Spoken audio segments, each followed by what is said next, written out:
Hello folks, thank you very much for having me. I'm delighted to be here today. Today's theme, United in Action, could not be more appropriate. We live in an age of intersecting crises, whether it be climate, housing, conflict or cost of living. All share a root cause in a system of oppressive global market economics, and all will disproportionately affect the most vulnerable and those least responsible for their creation. That is why days like today, when different movements fighting different battles come together to march shoulder to shoulder in solidarity, are so important. The truth, however, is that May Day has a long history of intersectionality. In fact, Friedrich Engels, who once wrote a book with another dick who no one's ever read, wrote in 1980 that May Day was the day that the proletariat is mobilised for the first time as one army under one banner to fight for one immediate aim. More than 130 years later, we too stand united. We stand together in pursuit of justice for people and for planet. As climate activists, trade unionists, socialists, tenants and workers, we stand united against the ever-present scourge of hopelessness which tries to alienate and disillusion so many of us. We're now 7 months on from COP26. Remember those halcyon days where you couldn't walk through Glasgow without sight of a protest or a picket line? 7 months ago. Materially, of course, COP produced absolutely nothing to bring us closer to the radical action that the scale of the climate emergency necessitates. Not that any of us expected it to. To save the planet and avert the threat of extinction, we need to radically redistribute power, wealth and resources. On a planet with finite resources, of course, a system which relies on plundering those resources infinitely, you're not going to get that. You're hardly going to get that outcome from a conference where the largest lobbying group represented with more delegates than any nation is the fossil fuel industry.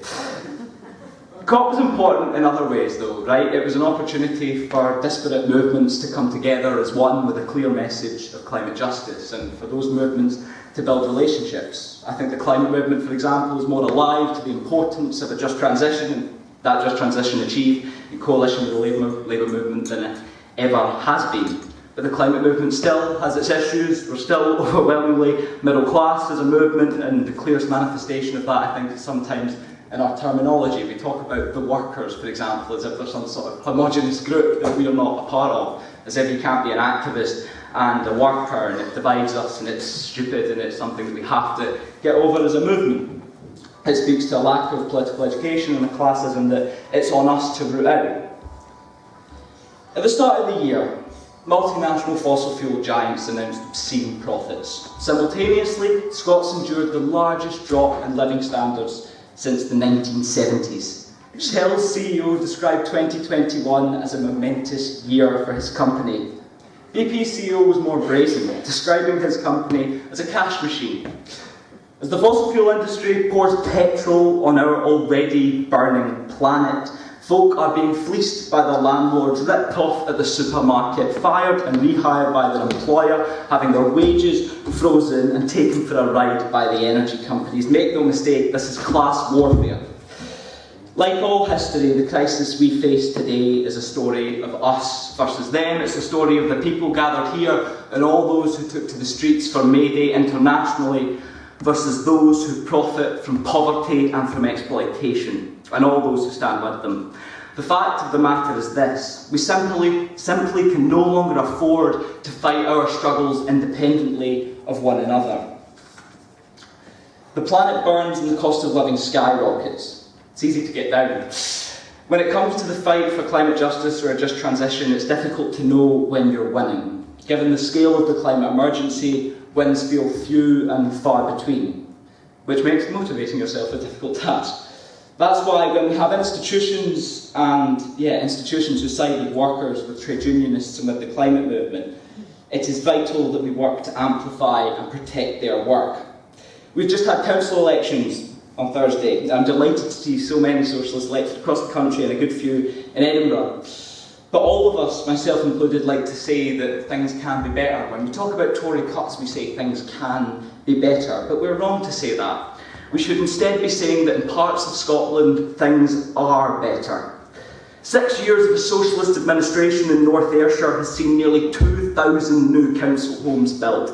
6,000 council homes retrofitted with solar panels to cut emissions and reduce bills, and new council-owned solar farms providing cheaper energy produced in-house by the council. North Ayrshire High School,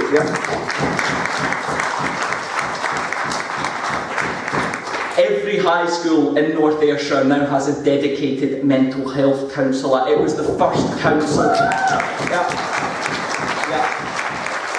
It was the first council to roll out any kind of period poverty initiative.